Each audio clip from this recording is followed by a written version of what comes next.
When the system collapses, survival isn't luck, it's law. And history shows the same 7 rules always decide who makes it through and who doesn't. These aren't theories, they're written in every disaster humanity's ever faced.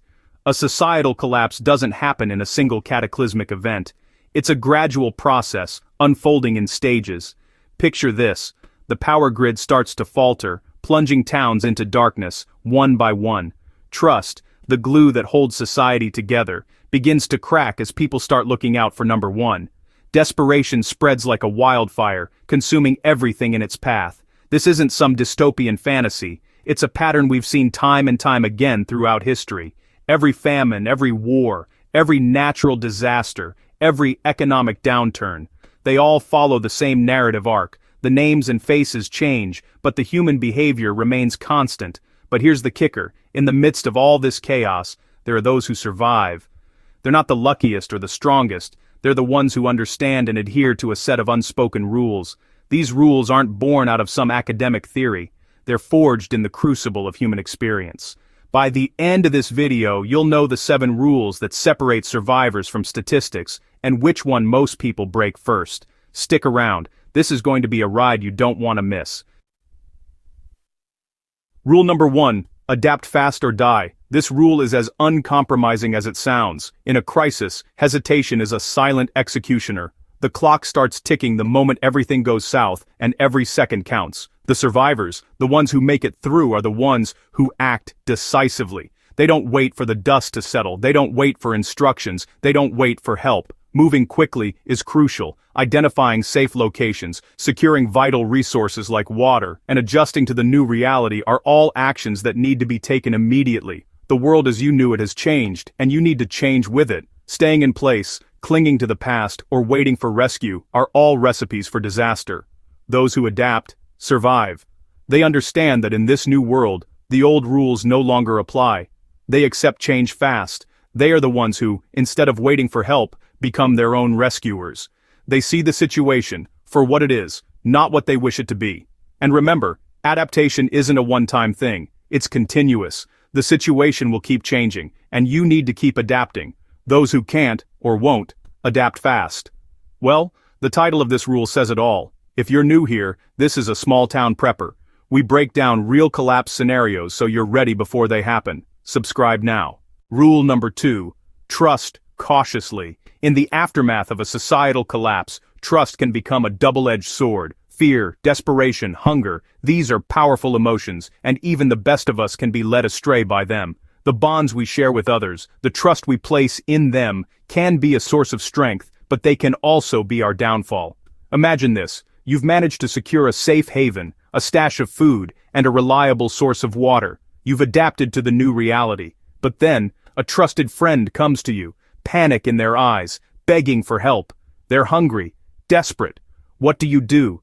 Can you afford to share your resources? Can you trust them not to betray your location? Or, even more challenging, can you trust yourself to make the right call when your emotions are in turmoil? It's important to remember that in a crisis, your circle of trust should be small, guarded, and proven. Trust should be earned, not freely given. This doesn't mean you should shut everyone out. Far from it. But it does mean being cautious, being discerning, and understanding that trust can be a dangerous commodity when survival is at stake. So, when the system collapses and the world as we know it changes, remember, trust cautiously and keep your circle small, guarded, and proven. Rule number 3, protect what's quiet. In a world where chaos reigns, the quietest corners often become the safest havens. As the lights go out and the world plunges into darkness, remember, silence is more than just a lack of noise. It's a cloak, a shield, a survival tool. Light and sound, you see, are like beacons in the night, drawing danger towards you. They disrupt the quiet, piercing the stillness, announcing your presence to the world. And in a world in distress, where resources are scarce and desperation is high, that is the last thing you want. In every blackout, in every crisis, those who stay unseen, undetected, unnoticed, they are the ones who survive the longest. They navigate the shadows, they tread lightly, they speak in whispers, they understand the value of being quiet, of being invisible. And it's not just about physical quietude, it's about the quiet of the mind, the ability to stay calm amidst the storm, to think clearly when everyone else is losing their heads. That's the real power of quiet. So when the world around you shatters into 1,000 pieces, when the noise becomes deafening, remember to protect what's quiet. Embrace the silence, welcome the darkness, become invisible, because in times of crisis, silence, darkness, and invisibility are your best defenses. Rule number 4. Preserve energy, not ego. This rule is a game changer, and it's one that many folks overlook. It's not about who's the strongest or who can shout the loudest. Survival is about making smart choices, and sometimes that means swallowing your pride. In a survival situation, ego is a liability, not an asset. Pride has a funny way of clouding judgment, of making you see challenges as battles to be won, rather than obstacles to be navigated. But the thing is, when resources are scarce and every move counts, unnecessary fights are a luxury survivors can't afford. You might win the fight, but at what cost? What energy could have been conserved? What resources saved? What opportunities missed while you were busy proving a point? Instead, the smart survivor knows to pace themselves. They know that every calorie burned, every drop of water sweated, is a precious resource lost. They understand that survival isn't a sprint, it's a marathon. So, they conserve their energy. They pick their battles wisely. They understand that sometimes, the smartest move is to back down, to walk away. They recognize that survival isn't about proving you're the toughest or the bravest. It's about living to see another day. So remember, when it comes to survival, rule number 4 is clear. Preserve energy, not ego. Conserve energy, pace your body, and live smart.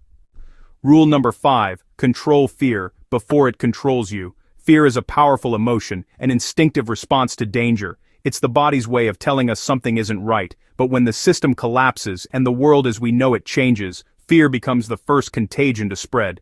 It's more infectious than any virus, more destructive than any disaster. Fear clouds judgment, it muddles our thoughts and makes it hard to think straight.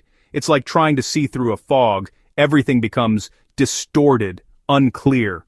And in a survival situation, clear thinking is paramount. It's the difference between making the right call or making a fatal mistake. But fear doesn't just cloud judgment, it breeds chaos. It spreads like wildfire, igniting panic and disorder. It can turn a group of rational people into a mindless mob, and when fear takes hold, it can quickly spiral out of control. Yet true power lies in mastering this fear. Calm isn't weakness, it's strength. It's the ability to stand in the face of fear and say, I am in control, not you. It's the capacity to separate emotion from action, to make decisions based on logic and not panic. Those who master their fear are the ones who think clearly, who can navigate through the chaos and make it through. So remember, rule number 5, control fear before it controls you. Master your fear and think clearly to make it through. Drain. Rule number 6, stock skills, not just stuff.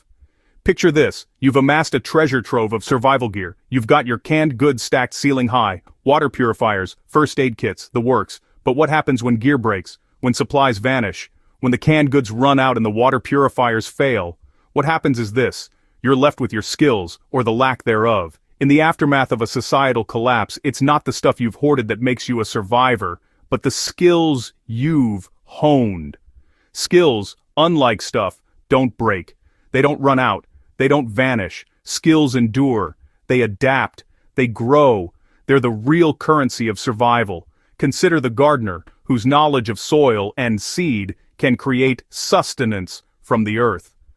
The medic, whose understanding of the human body can heal wounds, cure sickness, and quite literally bring people back from the brink. The mechanic, whose expertise can turn a pile of scrap into a functioning machine. These are the people who survive. These are the people who thrive. So, yes, stockpile your goods, prepare your supplies. But remember this, it's the skills you carry in your head and hands that will keep you alive when the stuff runs out. In times of collapse, knowledge becomes the real currency. Rule number 7, never lose purpose. This is the cornerstone of survival, the bedrock on which all other rules rest. When the world around you crumbles, purpose becomes your anchor, your guiding star through the darkest nights. You see, in those moments of sheer crisis, those who lose their sense of purpose, they fade. They become shadows of their former selves, drifting aimlessly in the sea of chaos. But hope, dear listeners, hope isn't just an emotional balm. It's fuel. It's the fire that keeps you moving, the energy that pushes you to take that next step, to fight that next battle, to survive that next day. Because when everything else is stripped away, when all you've known has been reduced to rubble, it's your purpose that remains, unscathed and unyielding. Whether that purpose is to protect your loved ones, to rebuild your community, or simply to keep breathing, it's a beacon in the storm, a lighthouse amidst the crashing waves. It's what gives meaning to your actions, clarity to your decisions, and strength to your resolve. This rule, this principle, it's not about surviving for the sake of survival. It's about living, truly living, even when the world seems intent on snuffing out your flame. The will to keep moving, to keep striving, to keep living, that's what defines the survivor. That's what separates those who endure from those who surrender. The will to keep moving defines the survivor. These 7 rules are what history teaches and human nature confirms. From the crumbling ruins of ancient civilizations to the blackened streets of modern-day disasters, a pattern emerges. A pattern of survival, resilience, and the indomitable human spirit. These rules aren't mere conjecture. They're etched into the very fabric of our existence, a testament to our enduring will to survive. We've journeyed together through these 7 rules. We've looked into the eyes of the storm, where hesitation is a death sentence and swift adaptation is the key to survival. We've navigated the treacherous waters of trust, where caution reigns supreme and even the kindest people can turn into threats when pushed to the edge. We've explored the sanctuary of silence and the protective cloak of darkness, where invisibility is our greatest defense. We've learned to preserve energy, to keep our egos in check, and to live smart, not hard. We've stared fear in the face and learned to control it before it controls us, because calm is not a sign of weakness, but a testament to our strength. We've also discovered that the true currency of survival isn't material possessions, but skills. Skills that can't be lost, stolen, or destroyed. Skills that can turn a barren land into a thriving garden, a broken piece of machinery into a useful tool, and an injury into a chance for survival. Finally, we've learned the purpose, that unshakable belief in a brighter future, is the anchor that keeps us grounded amidst the chaos. It's the fuel that drives us forward when everything else falls apart. But knowing these rules is just the first step. The real challenge lies in applying them. So, ask yourself, which rule do you think most people would break first? Is it the rule of swift adaptation, or perhaps the rule of trust? Or maybe, just maybe, it's the rule of controlling fear before it controls you. Whatever your thoughts, I'd love to hear them. Leave a comment, and let's get a conversation going. Survival isn't about luck, it's about awareness, discipline, and willpower. It's about staying one step ahead of the curve, and that's what we're all about here at A Small Town Prepper. So if you're looking for more real-world prepping guides and survival truths, make sure you subscribe to our channel. Together, we can ensure that when the time comes, we won't just survive, we'll thrive. Subscribe to A Small Town Prepper for more real-world prepping guides and survival truths that help you stay one step ahead.